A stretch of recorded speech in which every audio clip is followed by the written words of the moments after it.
Şunlar çıkardı. Ha. Gapirlik yapma. Şuradan.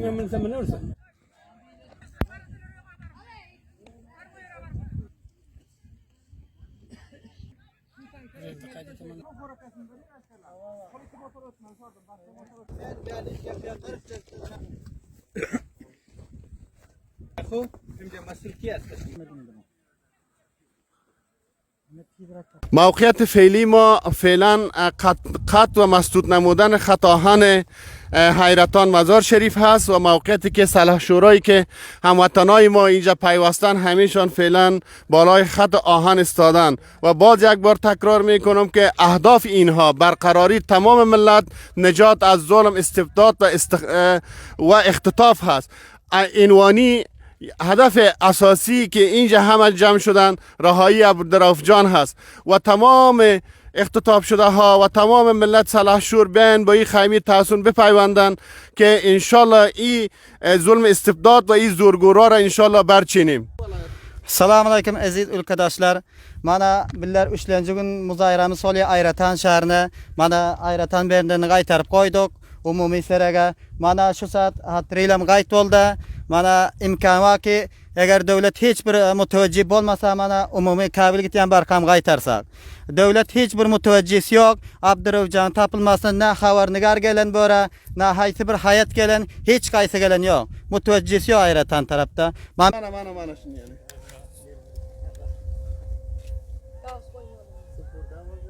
امی عبدالرؤوف یلا کنین که ما عبدالرؤوف یلا نکنین خطریل و برق و سرک ایرتان خو بند کردیم ایران بند میکنیم پردا برقم بند میکنیم اگر خواست ما را کسی نشنوم رئیس جمهور ایر که چند روز شده که ایران خواست ما سر صدا میکنیم کسی نمیشنوه امی عبدالرؤوف یلا کنین که یلا نکنین ما ادامه دارم چیز ما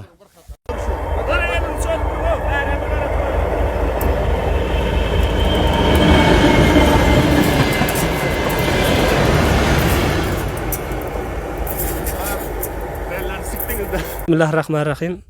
Men adım Muhammed Azim Hemdert. Mana bul Yari TV'den men görüp duran Türkmen kowmlarym. Bul Bender Ayratan ýoly. Mana bul görüp duran Hatril. Bender Ayratan ýoly we Şirhan Bender we Akne Bender we bul Benderler ta Abdurrahman atenesine gelip guşynça goýup berilmeýär. Türkmen kowmlarym bugunky gün üňüzde bu süpet bolgunda. Bugunky gün siz bizler barlygymyzy, birligimizi, haqqymyzdan dipa etjekligimizi belli edişimiz gerek.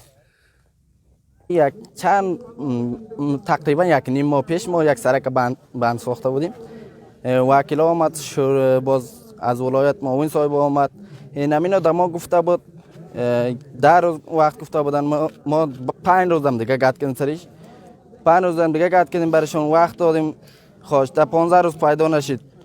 باز هم مجبور شدیم که ما این عبدالرؤوف عکس عبدالرؤوف آمد. باز هم مجبور شدیم ولی که امروز سرک بند کردیم شروع شده. با ازی با خط ریل بندش میکنیم برقایشانه ما تو شریف عبدالرؤوف جان در حدود 120 یا 115 روز شده باشه 119 روز شدن رابطه‌شونش. چی خبر دارین و آخرین بار هم فکر کنم آخرین بار بر ما یک پیام صوتی شرای کرد. عبدالرؤوف جان کمک تقاضا کرده بود.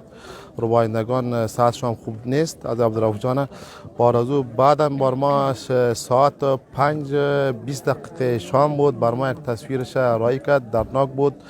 ظالما او را کم شکنجام کرده بود. موهای سرشان هم گرفته بود.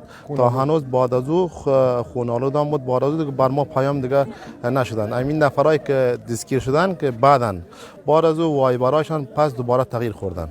حساب حکومت بر ما تا هنوز دقیق مشخص نساختن که چقدر نفر دستگیر کردن. بر ما درست شریک نکردن. از طرف طالبان شاید در حدود 13 یا 14 نفر دستگیر کردن طالبان. تا هنوز بر ما امیدواری نیست که 13 نفر حیاتا کابل رفتن. از طریق حکومت مرکزی گفتن که بیاین در کابل میشینیم ما در بین خود ببینیم که مشکلاتشان چی هست یا چی نیست. تا هنوز مشکلات ما را تا هنوز ما رفتیم بار پیشتر هم معاون صاحب اول خواسته بود خانواده را یا قوم را خواسته. تا هنوز بر ما که 13 روز وقت داده. امروز روزی که تظاهرات ما بین ریک یعنی در حیرتان شروع شده. امروز روز سیومش است. در بندر آقینه هم امروز روز سیومش است. پلنه و اقچم امروز روز سیومش است. در شیرخان بندر هم امروز روز سیومش است. ما به خاطر عدالت خواهی حق مسلم خود، حق مسلم ترکمن شریف پایمال شده. شما میبینین هر روز مسالمت آمیز مظاهره های خود انجام میتیم. 85 روز شده امروز مردم هم سرمای خون شبانه منفی 10 روزانه هم تحمل کردیم. امروز هم ما هیچ گوش چشم دولت چی رقم دولت است که این مردم دادشه و این مردم مشکلش هیچ وقت بسم الله الرحمن الرحیم. به اجازه همه خبرنگارای ما و علمای ما و بینندای عزیز ما امروز تا بندر شیرخان و بالخصوص بندر ایرتان که اینجا میبینین چهارراه اقچه و بندر آقینه را بستیم. چی سبب شد؟ چرا بالاخره دست به چنین کار زده؟ دست به خاطر از این کار زدیم که شما کلگی مردم شایع هویدا هستند. حاجت به گفتن نیست. 120 روز میشه که اختطاف شدن عبدالرؤوف جان است. ما صرف به خاطر رهایی عبدالرؤوف جان این حرکت مدنی خود اجرا کردیم و راه را بسته کردیم. به خاطر از این بسته کردیم که تا طفل معصوم 9 سالی ما را از دولت خواهش ما نمیست که تا طفل 9 سالی ما را اگر از قید آدم رباهان خود دولت مرکزی بر ما مردم ایرا رها نکنه، به خاطر از مجبور هستیم که ما ایرا را بند بتیم. به خاطر از بند کنیم که مجبور هستیم، از دست مجبوری ما ایرا کار. حنیف یکی از معترضین راه را بسته کردیم و ما که میبینین الان بعد از 118 روز که عدد خواهی مدنی خود را در ولایت بلخ انجام دادیم و به صدای ما هیچ ارگانی و هیچ مقامی هم محلی و از مرکزی که با ما قناعت کننده باشد قناعت ما را نتانست برآورده بکند. ما مظاهره های 1000 نفری و میلیونی را در خیابان های شهر مزار شریف ریختیم و به طریق مدنی او را به پایان رساندیم و به آن هم آنها گوششان شنوان نشد. ما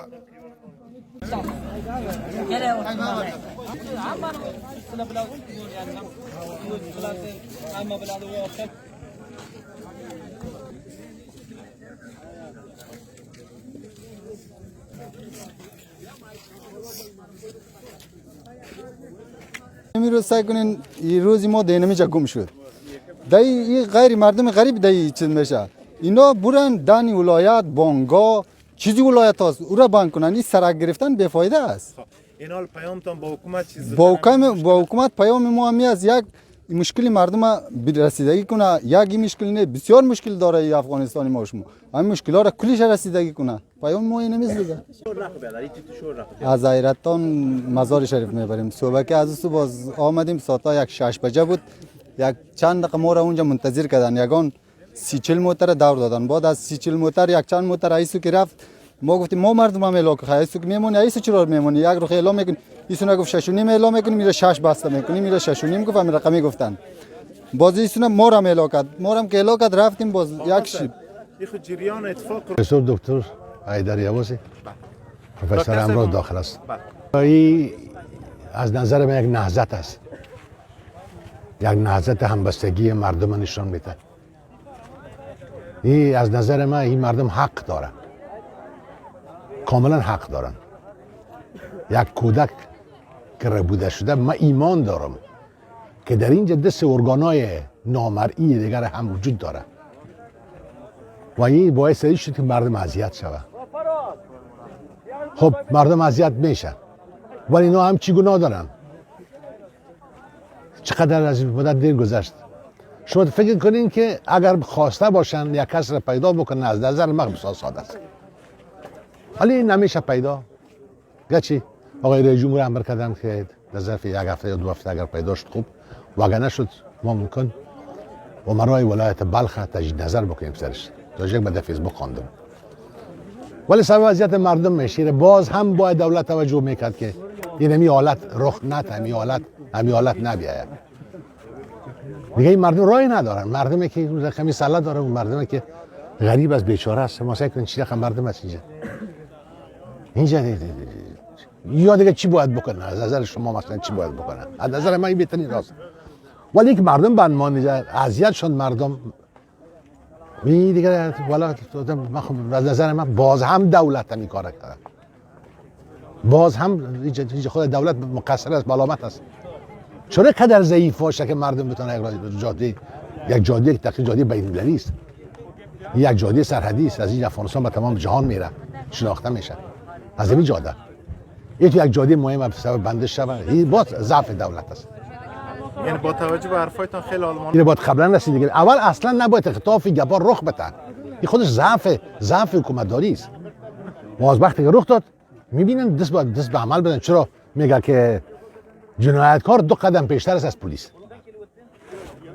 خود باز 2 قدم پیشتر است. این خود 200 کیلومتر شد. ما تو جایی که خبر داریم میفهمن گپا چی است گپا. ولی پیشما بازم مقصر دولت است. این مردم نیست. این یک نهضت مردمی است، یک جنبش مردمی است. از نظر من این باعث همبستگی مردم میشه و اتحاد مردم میشه. کاش که مردم روشن شود میدخم بالاخره ملت خوابیده برخیزه پای استاد شود و بگه برادر ما هم هستیم اینجا، ما رأی دادیم، ما استقبال کردیم، ما مصرف کردیم، ما شروع رو بدیم. حق خدا باید بخوان. برادر اسدالله احمدی هستم از شهر بندر حیرتان. همینجا مظاهره کردیم تا که عبدالرؤوف پیدا کردیم. اگر پیدا نشود ما میتونیم خط ریل و برق قطع کنیم. تا که عبدالرؤوف جان پیدا نشه ما اینجا هستیم و جای نمیریم. اگر دکتر صاحب اشرف غنی بتونن همی بیادر ما را پیدا کنن، ما هیچ کار به کار کسی نداریم. اگر نتونستن ما سر میتیم و سنگر نه تا که زنده هستیم به خاطر بیادر خود. ما استفاده از بیادرها دوستای خود میکنیم. تا ما ترکمن ها تا زنده هستیم تا که بیادر ما را پیدا نکنیم ما نمیمانیم. ماندنی نه دولت هستیم و نه دیگه تا که بیادر ما را پیدا نکنه ما تظاهرات خود انجام میدیم.